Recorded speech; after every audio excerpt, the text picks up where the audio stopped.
A project of Hartman's Community Center and King Pine Farm Studios.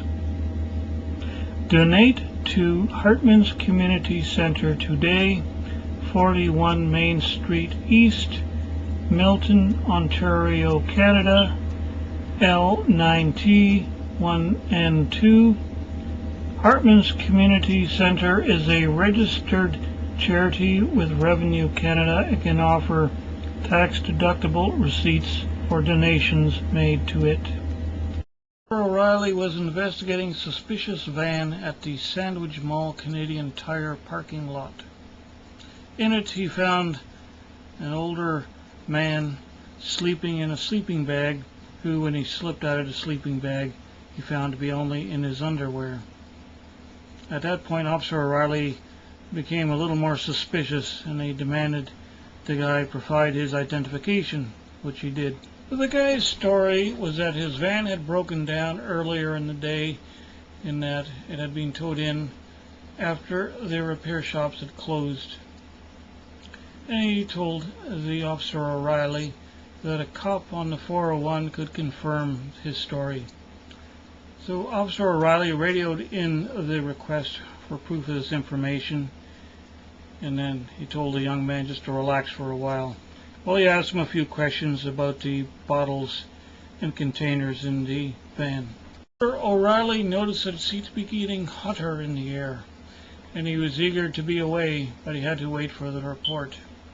Finally, the report came, and yes, it confirmed the man in the van's story. And Officer O'Reilly was prepared to wish him good night and go on his way, when suddenly the heat of the air increased massively in a flash, and the van burned to Officer O'Reilly's touch. There was one scream from inside the van, and when Officer O'Reilly flashed his light into it, he expected to find the man collapsed from heat exhaustion or perhaps dead. However, the young man still was huddled over on his front seat.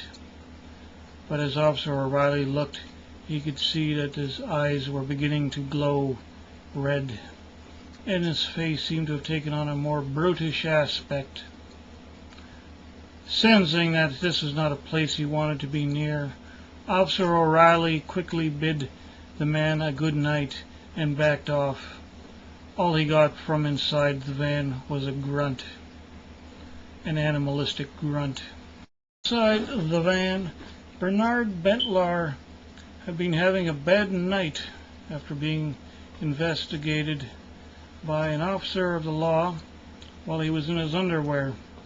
Then there had suddenly been a massive heat wave inside the van, which had sunk into his very flesh. And now he felt a spirit of savagery, of primeval evil, and great strength and size enter and flow into his very flesh and blood and bone. He felt like he had to smash his way out of the van, and the more civilized part of him was rapidly dwindling under the pressure of the heat within his brain.